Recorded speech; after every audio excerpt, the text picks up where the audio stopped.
Hi everyone, how are you doing today? Well, I'm back with another lo-fi and awkward angle video. This is not the way I meant to resume making videos, but I'm having some issues with my microphone and I'm not sure when or by what means it'll be brought back into commission or whether I might be getting a new microphone. Um, let's just say that my normal setup's just not ready for making videos. But I did have some books I wanted to share with you all. I have been reading actually. Yes, surprise, surprise. Um, I did finish The Last Gift by Abdul Razak Gurna. There's a book review of that on my blog. I can link to that in the description. I've already linked to it on the community tab. Um, so that's kind of like my latest review. But today I want to show you some books I found at a local bookstore, and they were, a really good deal. So I picked up a few, and we'll just get right into it. First one here is The Prince by Niccolo Machiavelli, and this is a book I have actually read before. I'm rereading it with my brother Nigel, so there will be some kind of review forthcoming, and we're reading some other supplementary material to go along with it. I thought that the introduction was pretty interesting. I almost never read introductions, but I decided to read the introduction to this edition by Signet Classics, and the professor who wrote the introduction was talking about how Machiavelli was basically an early nationalist, if you will, like a proto-nationalist, and how he kind of glorified the Roman Empire in his vision for what Italy could be, and then the person writing the introduction critiques the way Machiavelli even approaches the Roman Empire, like how he was kind of selective about things he liked about it, and yet didn't focus on other parts of the empire, such as citizens' rights and things. It was kind of a long intro, and I'm not probably summarizing it well, but it was not without interest. And I don't know, I'm now just like in the first 3-ish chapters, so still got a little ways to go, but I plan to finish this over the long weekend ahead. And maybe fitting reading for 4th of July, I don't know. But yes, The Prince, a reread and a classic. Let's see. This is a book that I was very excited to get. A little more fitting for America's birthday celebration. This is Mark Twain Historical Romances. This is the Library of America edition. And it's used, but it's in really lovely shape. And what this volume includes is The Prince and the Pauper, which I have not actually read, even though it's very famous. And then the second novel is A Connecticut Yankee in King Arthur's Court, which I have read, and that was very interesting, a very, very good story that I recall. And then the one that really excited me and why I really wanted to buy this was Personal Recollections of Joan of Arc. One of the best historical fiction novels I read. Like, it left a very big impact on me. Usually Mark Twain's known for his, his very distinct flavor of Americana, his humor, his sarcasm, sometimes very biting sarcasm.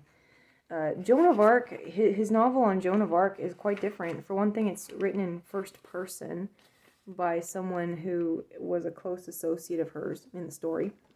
And it just has a very serious tone, and he actually did a lot of research about Joan of Arc to write this book, is my understanding. So I really liked it. I think it's got to be one of the better fictionalizations of her out there. And I'm eager to read it again and to have my own copy, because last time I read it, I think it was a library copy. So yeah, and can't go wrong with Library of America editions. Let's see what else I got here. So On the lighter side, I got this book called Garden Poems. It's one of those Everyman's Library Pocket Poets. I think I showed you the one I got a few months ago about Rome. And this one's Garden Poems. And the picture on the cover is actually a famous painting of tulips, which obviously is very eye-catching. But the actual selection of poems is pretty neat because it takes... it really tries to cover, I think, a lot of different authors, a lot of different eras and countries. So you'll even see some poems from Japan and China, it looks like, and just a variety of places in here. So I'm excited about reading this. I think I'll probably read it slowly, maybe a poem a day or something like that. And like if there was any good ones, maybe I'll read some for the channel too. A couple of small books. You might be sensing a theme. I've kind of been gravitating towards small books, I guess. These two are from the Penguin Great Ideas collection. Rousseau's The Social Contract, a great classic of nonfiction that I've never read before. And this one that I hadn't heard of, it's called Conspicuous Consumption by Thorstein Veblen. Anyway, I looked it up online and it sounded like a pretty interesting commentary on materialism, and I just thought, yeah, that sounds like the sort of thing I'd be interested in reading. So I have one of the others in this collection. It was Francis Bacon's Of Empire, and there were some other of these books too I saw there, but I just picked up the ones that looked interesting to me because I'm not necessarily out to collect them all. But yeah, I like these little books, and I think this is the full Social Contract, so it's nice to have a copy of that. And I will be reading this at some point, maybe not right after The Prince, but I don't know, maybe later in the year. Let's see here. Now this one okay, these are some books I wasn't necessarily intending to buy. What happened is I found one of them on sale, and then I found all three of them on sale, and I just decided to go for it and give Faulkner another try. So this is the Oprah Book Club box set of 3 novels by Faulkner. The Sound and the Fury, Light in August, and As I Lay Dying. As I Lay Dying is the one that I particularly wish to read. I've read The Sound and the Fury before, and I did not like that book, but I don't want to give up on Faulkner just yet. I don't know, I have a thing for Gothic literature, or rather Southern Gothic literature, well, really both, and I just thought, maybe I'll give him another try, and if this doesn't work out, then at least I'll have at least tried another novel by him. But I mean, this is in almost new condition, and it was really cheap, so I thought I'm just gonna give it one more try. And it even comes with like the, I don't know, reading guide. So again, I don't think the person who bought this originally, I'm not sure if they read all the novels or if they just took really good care of it, but they really preserved it for the next reader, as I do like. Okay, 2 more here. This one is kind of something I bought on a whim. It's called Free Will by Mark Balaguer. I'm not sure if I'm saying his name right. This is from MIT, and one of their professors wrote this philosophy book.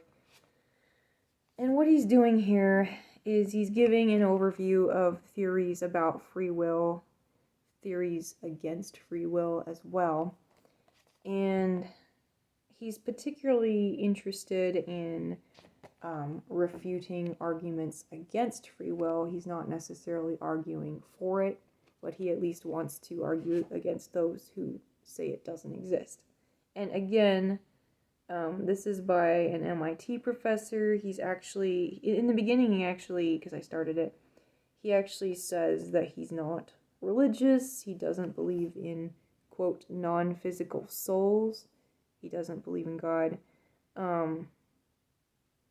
But he's also, you know, he believes in free will, or at least he believes in the possibility of free will, and very much, well, it sounds like he's going to be arguing against there not being any free will. So kind of an interesting angle to come at this topic from, and I'm someone who very much believes in free will, and I thought at least this will kind of give me an interesting overview of different perspectives, including opposing viewpoints, and hopefully give me something by which to discuss the topic a little bit more beyond my own opinion, you know, drawing in other sources and stuff. So yeah. Okay, last book I want to show here, and again, these were all the same haul. It was a really good day at the bookstore. Actually, this one wasn't the same day, but I came back for it. This is Middlemarch by George Eliot. The air conditioning just came on, so sorry if there's some background noise. This is the Barnes & Noble Classics edition of Middlemarch by George Eliot. I bought it for a read-along that has just begun, and I figured I'd need a read-along to get through it. But you know what? I read, like, the prelude and the first chapter, and I really like George Eliot's writing style so far. And Joseph, I don't know if you're watching this, but I know you're a big fan of George Eliot, and I can totally understand why now.